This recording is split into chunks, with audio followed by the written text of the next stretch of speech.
Super Media Television. This is Sport Daily on Some TV. Good morning, Nigeria. This is the morning show from Some TV. Super Cap, safe, convenient, and affordable 247 transportation services across Jalingo and Taraba State.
Financial Services Regulation Coordinating Committee (FSRCC), in collaboration with the National Broadcasting Commission (NBC), wishes to draw the attention of the public to the worrisome increase in the activities of illegal financial operators (IFOs), which threaten public trust and the stability of the Nigerian financial system. The FSRCC and NBC hereby advises the general public to refrain from dealing with unlicensed financial operators who deceive individuals with unrealistically high investment returns. Make sure to verify the licensing status of such companies and schemes on this website. To report any suspicions of illicit financial activities, call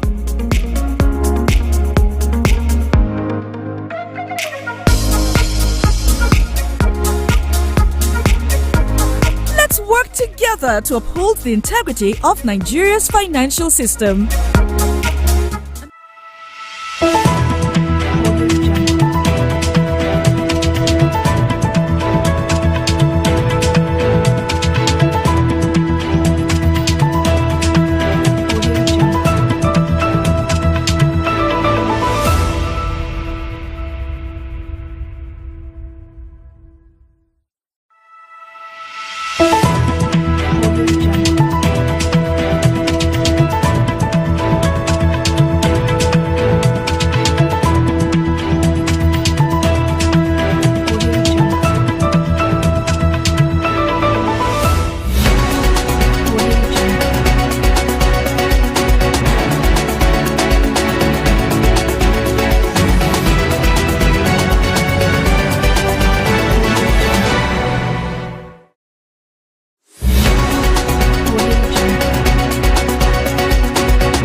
Welcome to the broadcast of news at 9 p.m. on Psalm TV, the Pulse of the Nation.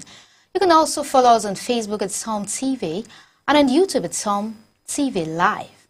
Now the major headlines.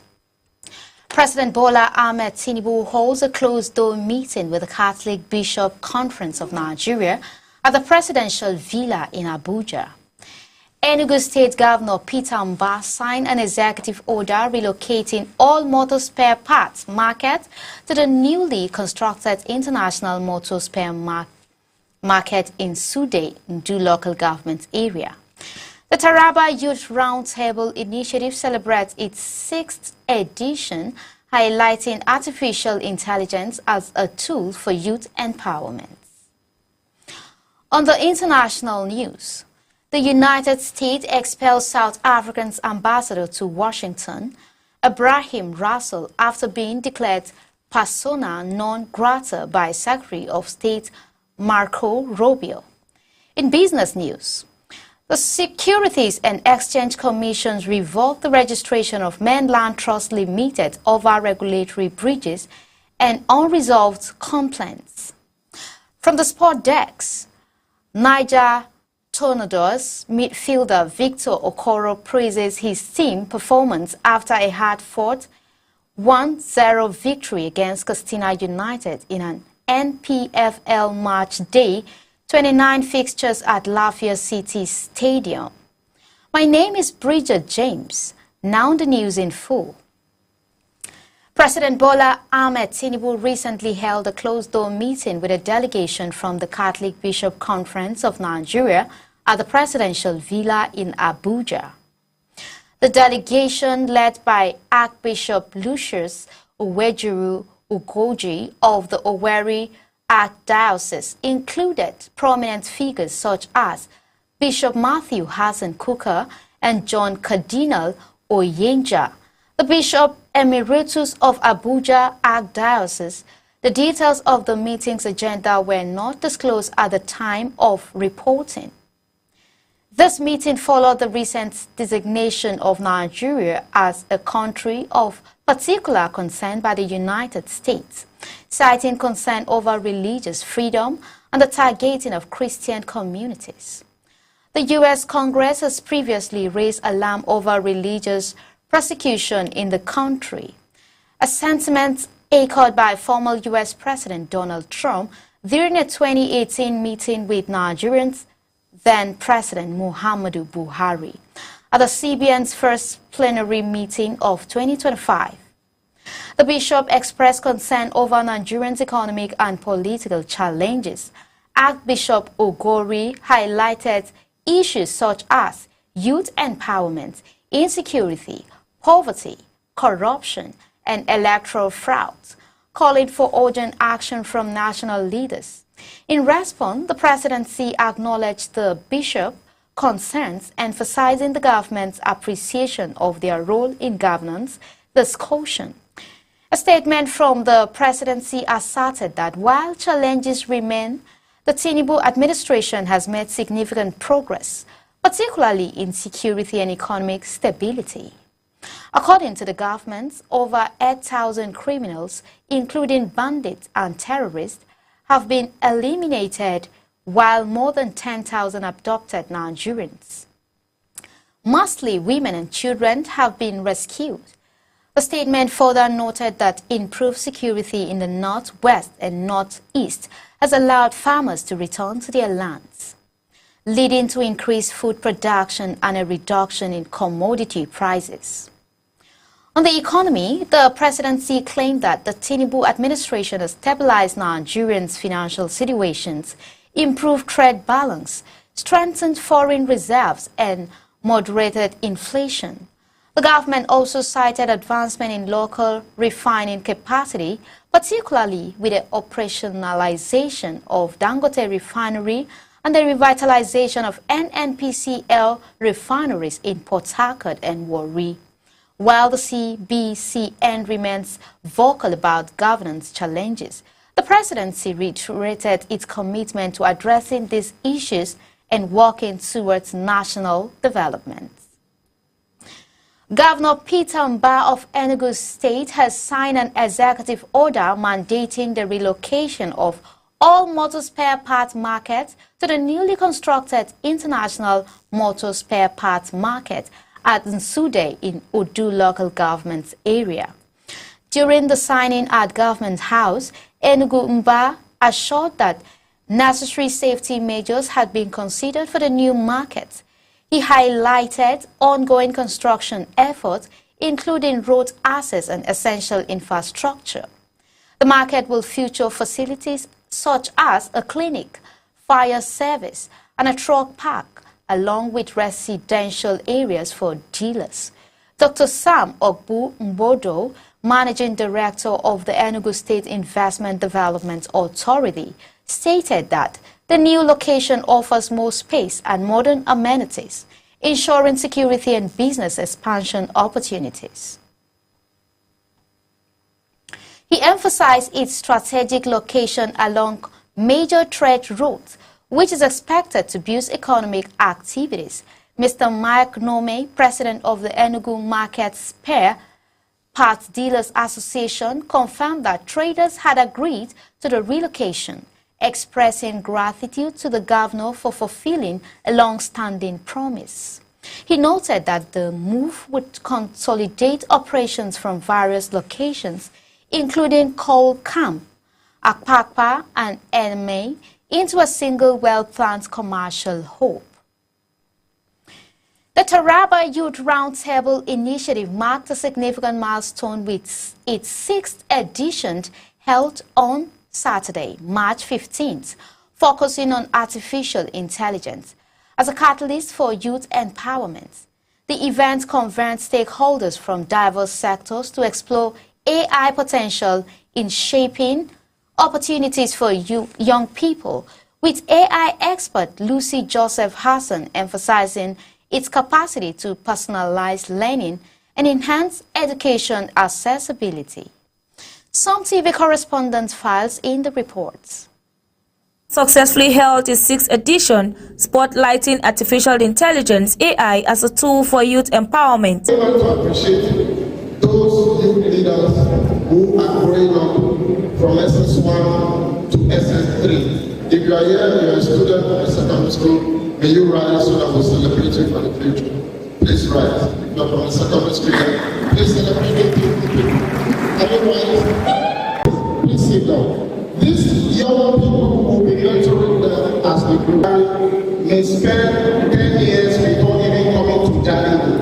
And somebody from Sakama maybe have never been to Tonga before. And some people in Zim have never even gone to Taki before. But the opportunity tonight, we will shake hands with different local government.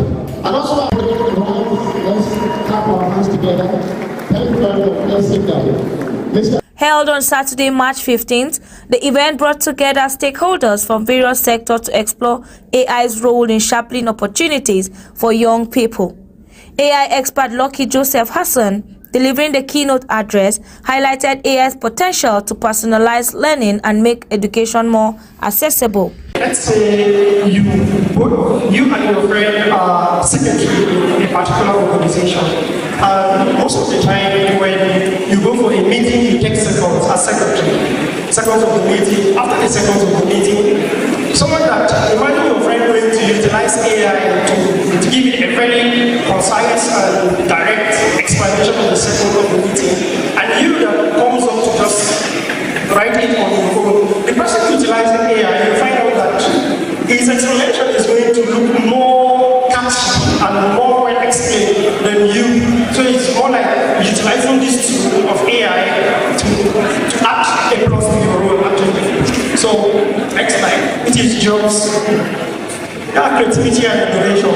Now for people that are musicians and people that are designers and all that, there are some AI systems that people utilize, right, to create beats. There are some systems that you go online. It's not like you do it on your own. You go and utilize the AI to give those sounds. So why I'm giving this context is that you don't feel like AI is just basically for people that are technical, right? But then for you to have the idea of AI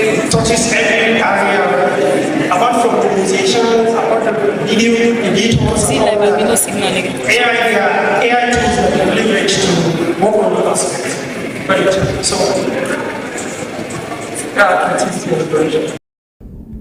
Other speakers include Honorable Dr. David Cherima and Dr. Kenneth Tijo, emphasize self-capacity building and role of young people in Nigerian democratic future. For the young people to catch in if they want to participate effectively and efficiently and get their footing in the Nigerian political space. Initiative underscored the need for equitable AI development, ensuring that technology serves the broader community. As the world adapts to AI's rapid evolution, Taraba youth are being equipped with the skills needed to thrive. A forward-thinking approach to youth empowerment. Teresa Ayuba reporting for Som TV.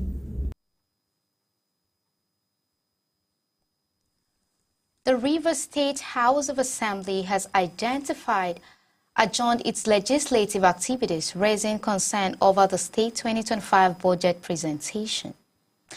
Governor Siminalayi Fubara had initially planned to present the budget last Wednesday, but was unable to do so due to restricted access to the Assembly complex.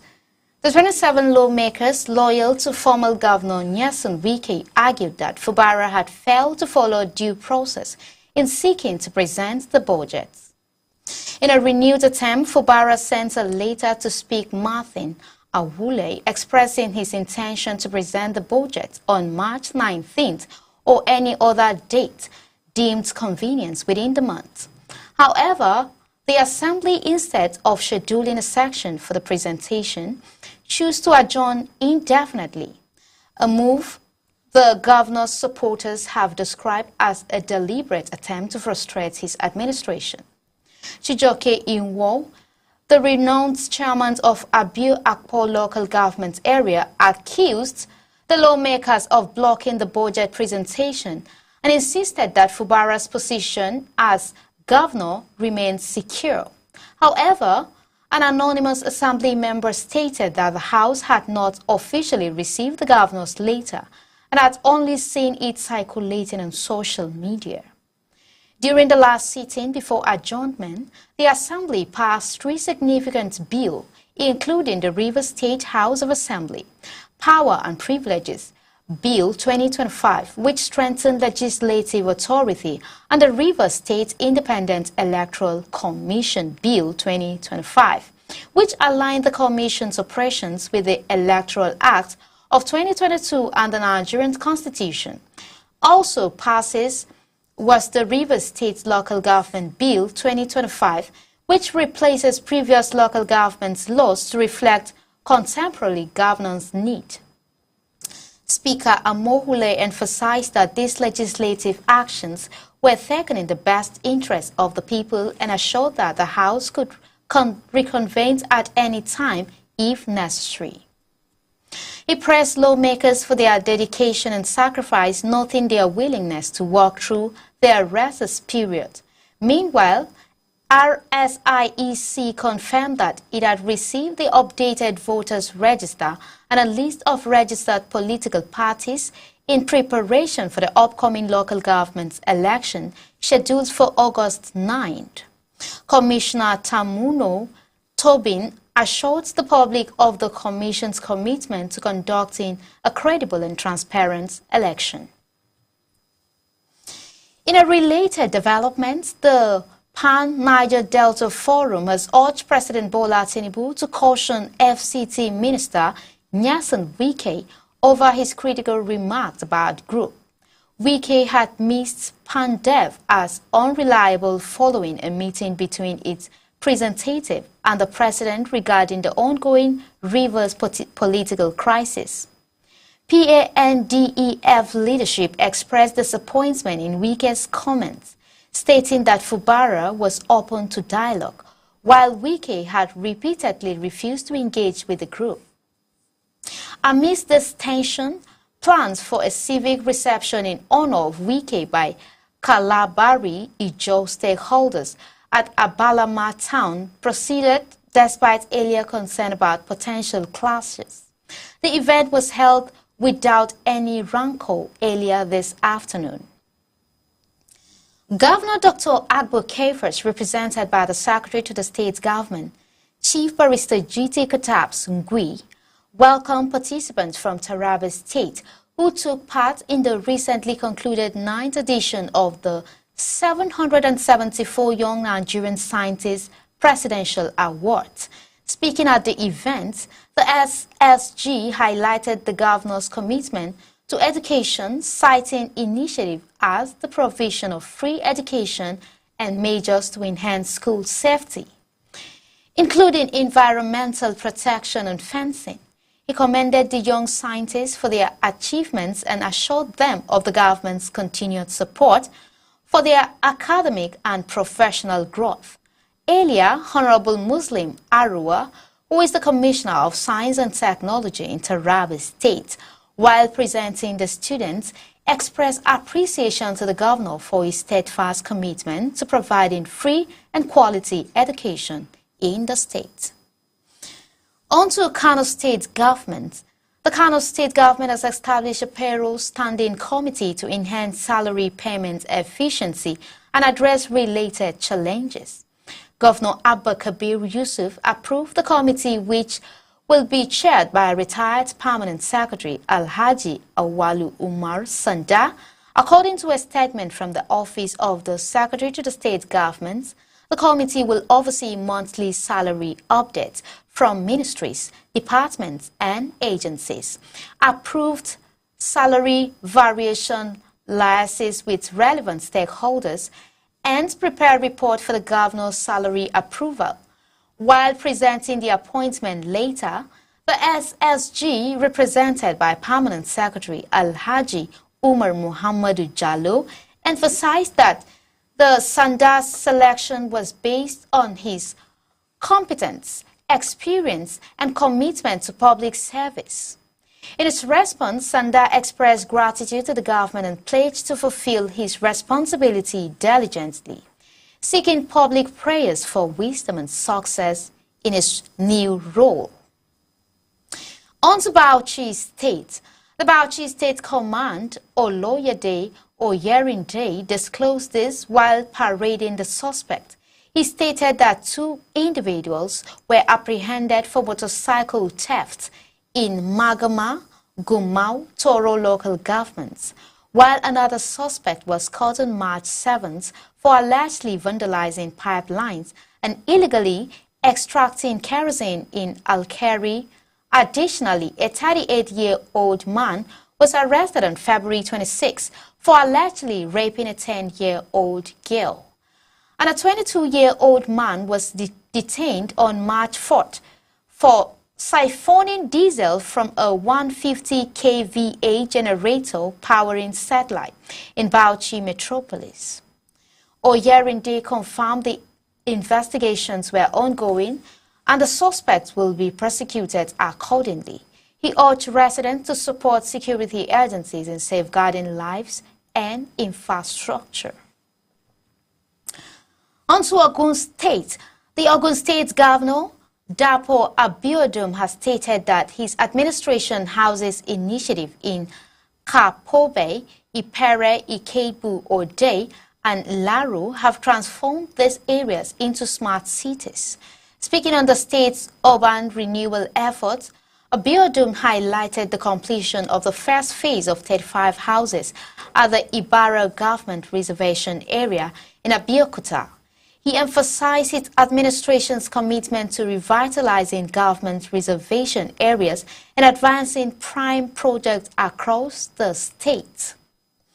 Police in Ekpoma, Essen West local government area of Edo State reportedly shot and killed an 18-year-old teenager, Chinedu Abingbo. At the checkpoint, witnesses said the victim, driving a Mercedes-Benz, failed to stop when flagged down, prompting an officer to open fire, killing him instantly. His brother, who was with him, was subsequently arrested.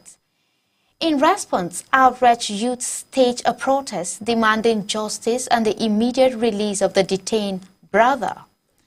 The protesters visited the palace of Ekpoma's traditional ruler, His Royal Highness Anthony Ezingbe Obumere II, and later faced tear gas and gunfire from police when they approached the station for answers. Edo State Commissioner of Police Betty Otimeyin has ordered a full investigation into the incident. A statement from the police command confirmed the withdrawal of the officers involved and assured the public that justice will be served. A leadership crisis is unfolding in Plateau State House of Assembly as the Progressive Congress seeks to assert its majority and claim the speakership. With 22 out of 24 seats, APC holds a dominant position, while the Labour Party and Young Progressive Party each have 1 seat. The ruling People's Democratic Party, which produced the governor, has no representation in the House following court rulings disqualifying its candidate over nomination irregularities. APC State Chairman Honorable Rufus Bature insists that the Speaker should belong to APC, citing constitutional provision that favor majority rules. He urged APC lawmakers to take decisive actions, warning that the current leadership structure is inadequate. He also criticized the PDP handling of recent local government election, alleging that APC was unfairly deprived of its claimed victories. The PDP, however, condemned APC's push to remove Speaker Gabriel Dewan of the YPP, warning that such move threatens the state's stability. Party Secretary Emmanuel Twang dismissed the call as baseless and detrimental to Plateau progress. Governor Charles Soludo of Anambra State has commended Dr. Paul Eneche and his Dunamis International Crusade team for their humanitarian effort and transformational evangelism. In a viral video on X, formerly known as Twitter, Soludo praised their structured approach to evangelism, which combines spiritual revival with free medical assistance, food, clothing, and financial support for communities across various regions. Notably, Dunamis Crusade do not collect offering, tithe, or seeds, instead focusing on giving back, a model that has geared widespread administration. Many Nigerians have taken to social media to praise Dr. Paul and Dr. Becky Eneche for their generosity and impact, with some urging other religious organizations to follow suit. Governor Soludo's recognition highlights the growing influence of this faith-driven humanitarian initiative, which continues to trend for its compassionate approach to evangelism. A suspected cerebrospinal meningitis outbreak has resulted in 26 deaths in Kebbi State and 1 in Sokoto State. Kebbi Commissioner for Health Yunusa Ismail Birnin Yori reported 248 suspected cases across 4 local government areas. With 11 samples sent for confirmation, isolation camps have been established and symptoms such as fever, severe headache, and neck stiffness have been observed. The state government allocated 30 million naira for medical supplies and response efforts. Sokoto Authority urged vigilance, confirming meningitis cases as implementing surveillance and public health measures. Experts emphasize vaccination, hygiene, and early medical intervention to curb the disease spread. The Kano state government has clarified the recent appeal court ruling on the emirship dispute, stating that the judgment recognizing Muhammadu Sanusi as the 16th emir of Kano remains valid. Attorney General and Commissioner for Justice Haruna Dederi explained that the court did not overturn its previous ruling, but granted a stay of execution pending an appeal at the Supreme Court. This, he said, was a routine legal procedure to maintain the status quo until the appeal is resolved. The dairy criticized media reports misrepresenting the ruling and urged the public to disregard misleading information. He reaffirmed the government's commitment to legal processes and urged citizens to remain law-abiding while awaiting further judicial proceedings. The Executive Secretary of the Nigerian Christian Pilgrim Commission, Bishop Stephen Agbegbite, has called for unity among Nigerians to steer the nation in the right direction. He made the appeal during a meeting with the National Coordinator and CEO of Servicecom, Mrs. Neema Akajemeli, and her management team in Abuja.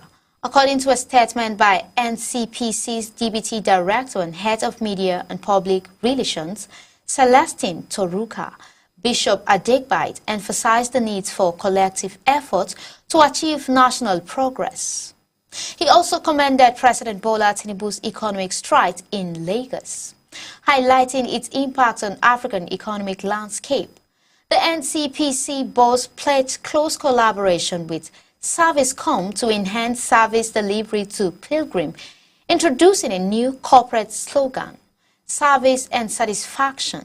In response, Mrs. Akajemeli stressed the importance of strengthening the Servicecom unit within NCPC to improve public service interaction and ensure efficiency. The Osun Omotekun Corps has dismissed allegations of fertilities during its ongoing recruitment training, affirming that all applicants who experienced health challenges were treated and are recovering. At the press conference at the NYSC Permanent Orientation Camp in Ede, Osun State, the Corps Board Chairman AIG Wale Abbas refuted claims of political bias in the recruitment process, describing them as baseless. He insisted the exercise was merit-based and that any attempt to politicize it were misleading.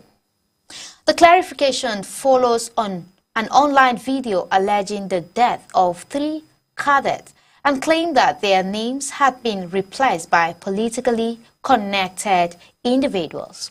Abbas denied the allegations, stating that no death had occurred and that uncurious trainees had since regained stability. He also addressed concern about unqualified individuals gaining entry into the camp, explaining that necessary measures were taken to rectify the situation regarding a viral video showing a woman arriving at the camp with a breastfeeding infant. Abbas emphasized that paramilitary training regulations do not allow individuals with health conditions or caregiving responsibilities to participate. As a safety measure, Abbas reaffirms the Corps' commitment to professionalism, transparency, and fairness, urging the public to disregard misleading reports. Meanwhile, some disqualified cadets have refused to leave the camp, hoping for consideration. The air component of Operation Fansan Yama has eliminated over 20 terrorists in airstrike targeting bandit hideout in Oguwar, Goga Hill Forest, Fakasi local government area of Katsina State. According to a statement by NAF Deputy Director of Public Relations and Information Group, Captain Kabiru Ali, the strike were conducted early Thursday based on actionable intelligence. The operation destroyed fortified camps belonging to notorious bandits leader Jago and Alhaji Riga, with additional casualties reported in nearby Rocky Hills. Ali described the strike as a significant breakthrough in efforts to restore peace in the northwest, as the 2 bandit leaders had been key enablers of criminal activities, including ambushes along the Funtua-Gusau Road. He added that the Nigerian Air Force, in coordination with ground forces, remain committed to dismantling all terrorist strongholds. Governor Francis Nwifuru of Ebonyi has urged the contractors handling the Ezilo Inyonu Ezaku Road project in Ishau local government area to expedite work for completion before the rainy season. During an unscheduled visit to the site, Nwifuru expressed satisfaction with the quality of work, but noted that progress was slow. He revealed that the initial intended to question the contractors, but was pleased upon assessing the project. The contractor assured the governor that more materials and machineries will be mobilized to accelerate completion. Nwifuru also commended the local community for their support, emphasizing that their cooperation and contribution to the project is a welcome idea. Stay tuned. We'll be taking a brief commercial break. Don't change the channel. We'll be right back with more exciting updates on Som TV.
Welcome back. Coming up next are the international, business and sport news. International developments. Hamas has agreed to release one American-Israeli hostage alive and return the bodies of 4 dual national hostages who died in captivity. The offer is part of ongoing negotiation on a potential Gaza ceasefire and further hostage releases. Though talks in Qatar have yielded no major breakthrough, while the war has been on pause for nearly a month under a fragile ceasefire, Israel continued to restrict essential supplies to Gaza, prompting UN warning of a worsening humanitarian crisis. The U.S., through hostage envoy Steve Witkoff, is pushing for an extended ceasefire and a limited hostage prisoner exchange, but accuses Hamas of making unrealistic demands. Hamas is believed to hold 24 hours living hostage and 35 bodies.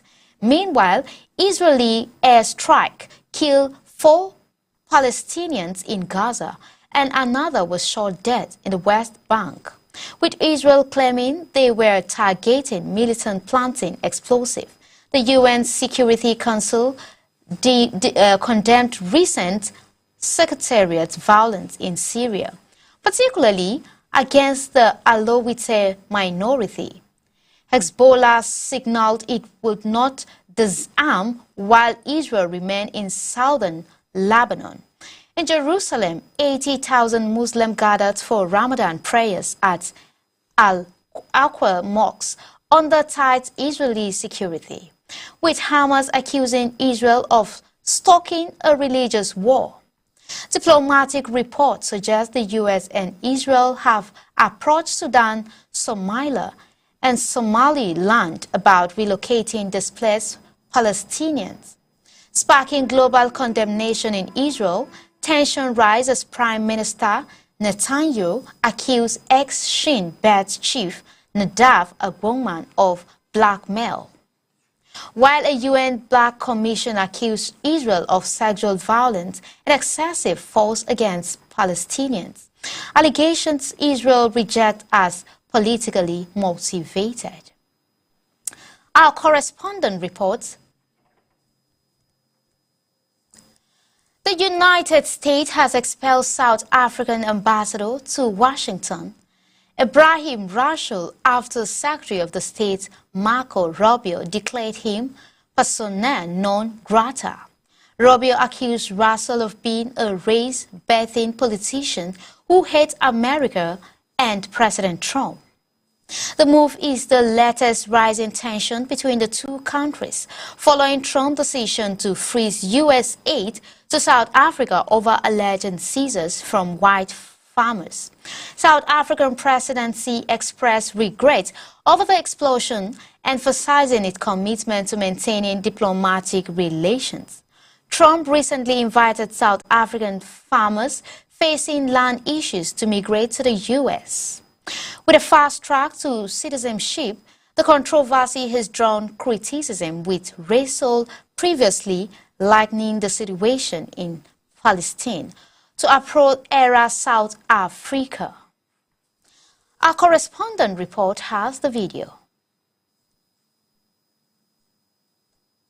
We've got Simon, who's going to be speaking to us now as this has just come in. Simon, thank you for joining us. This tweet has come in, of course, with the ambassador to America being Mr. Ebrahim Rasool being said that he's no longer welcome in that country. Does this come as a surprise? Yeah, this is a stunning development that has just broken here in Washington within the last few minutes. And if Secretary of State Marco Rubio's posting on Elon Musk's social media channel is taken to its logical conclusion, it suggests that the South African ambassador to the United States, Ebrahim Rasool, is about to be expelled from the United States by the Trump administration. In this tweet, Marco Rubio writes, "South Africa's ambassador is no longer welcome in our great country." He describes Ebrahim Rasool as a race-baiting politician who hates America and hates the President of the United States, Donald Trump. "We have nothing to discuss with him, and so he is now considered persona non grata." That coming from the Secretary of State, Marco Rubio, who links in that posting on X to an article published by the pro-Trump right-wing Breitbart News website, written by Joel Pollak, an influential voice in Donald Trump's ear when it comes to the nature of the U.S. relationship with South Africa.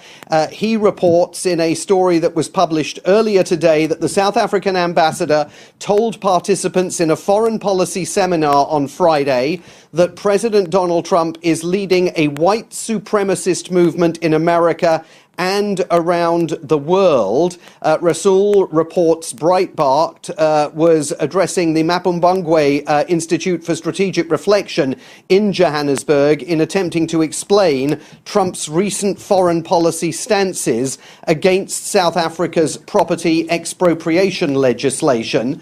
According to Breitbart, and I have not independently confirmed what the ambassador said, I'm taking this off the Breitbart report, Ambassador Rasool said that white supremacism was motivating Trump's disrespect for the current hegemonic order of the world, including institutions like the United Nations and the G20, and described Donald Trump's Make America Great Again movement as a white supremacist response to growing demographic diversity in the United States. So on the basis of that report, which clearly Marco Rubio has read, and I suspect it has been drawn to Marco Rubio's attention by some of those voices who have been driving the diplomatic downgrade in the relationship between the United States and South Africa.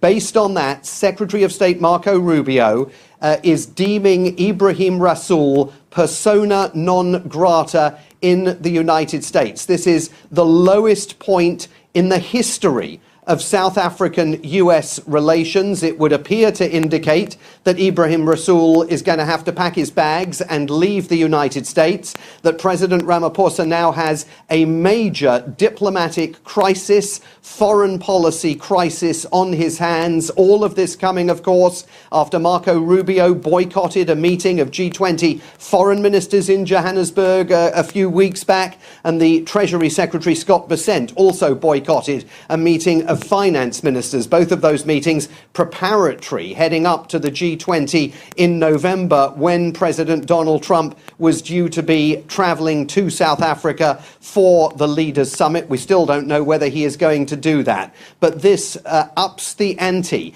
in the row between the United States and South Africa that is partly about the Expropriation Act, with Donald Trump and Marco Rubio both repeating disinformation, insisting that the expropriation of Afrikaner farmers is underway in South Africa, that farms are being taken away from farmers without compensation, even though government, of course, has been planning to send a delegation here to try and brief the US government about what is actually happening on the ground in South Africa. There are other issues that have irritated the United States as well, including, of course, South Africa's efforts at the ICJ, the International Court of Justice, to brand Benjamin Netanyahu, the Israeli Prime Minister, a war criminal. South Africa has been accused of siding with Hamas and the Palestinians, and essentially of being on the wrong side of history by the Trump administration. But this is now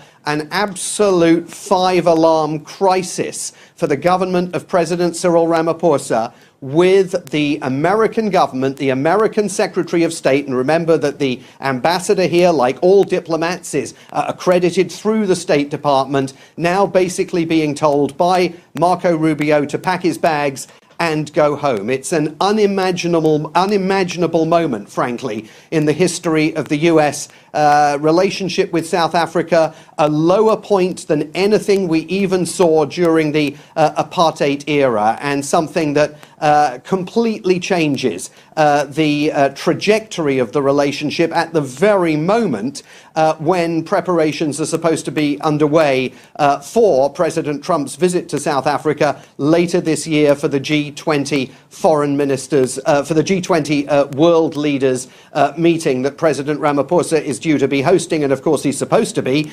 handing the presidency of the G20 over to President Donald Trump so that he can host the G20 summit here in the United States next year. So huge questions now for the future of this bilateral relationship, for the immediate future of Ambassador Ibrahim Rasool. And of course, it's important to underscore this decision by the Trump administration based on that Breitbart News report.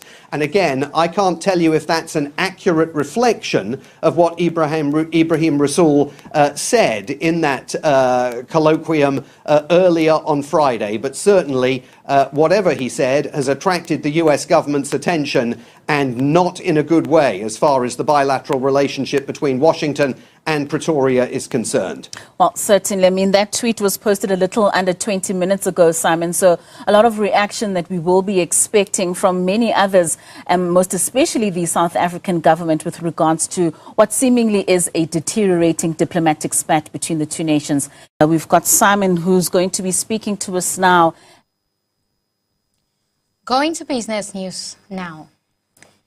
Nigerian consumer goods firms are grappling with soaring raw materials costs driven by foreign exchange volatility and inflationary pressures.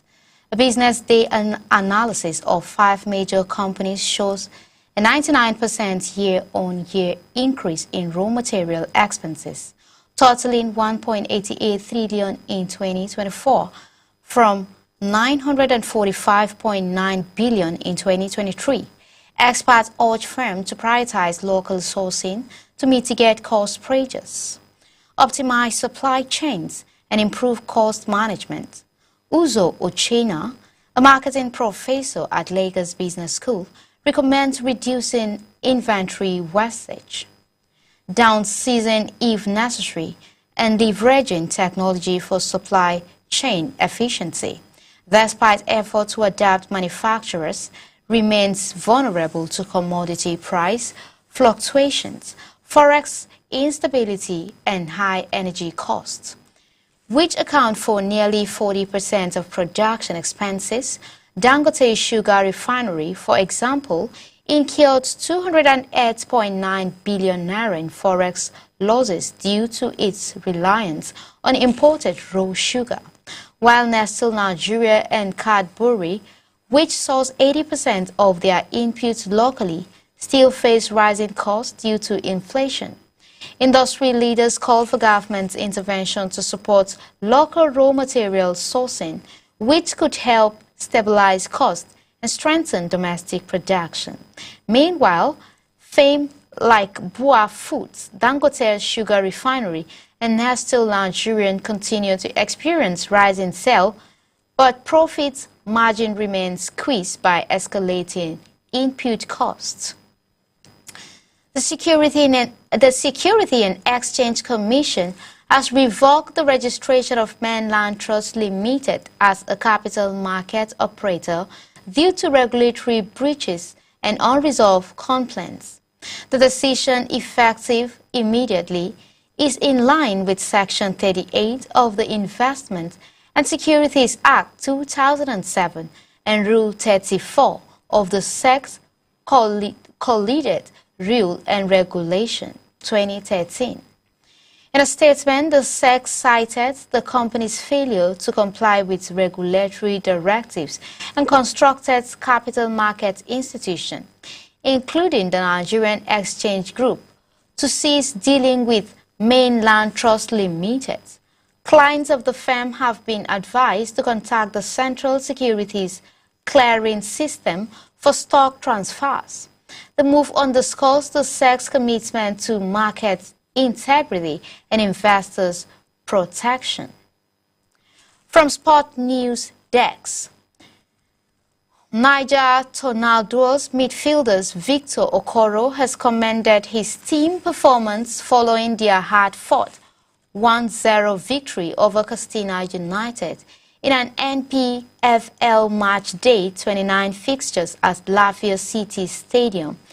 Determination and resilience, emphasizing the importance of securing 3 crucial points. He acknowledged Katsina United's strong performance, but praised his team character and teamwork in overcoming the challenge. The win marked a crucial bounce back for the Tornadoes after their previous defeat to Rivers United. That's all for this edition of News at 9 p.m. from Som TV. Before we go, here is a recap of the major headlines.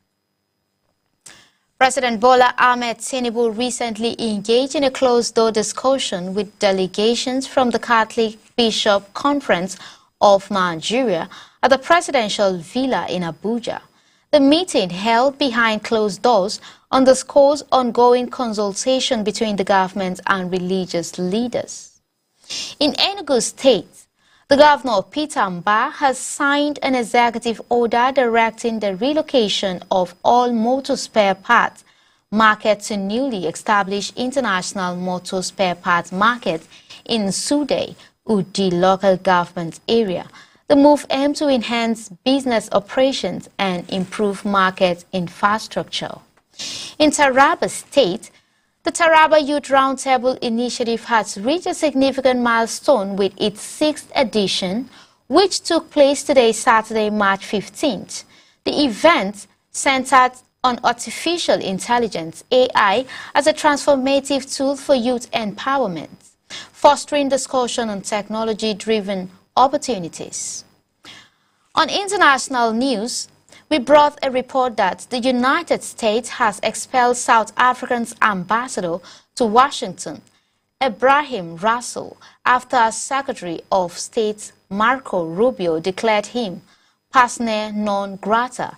This development signaled rising diplomatic tension between both nations.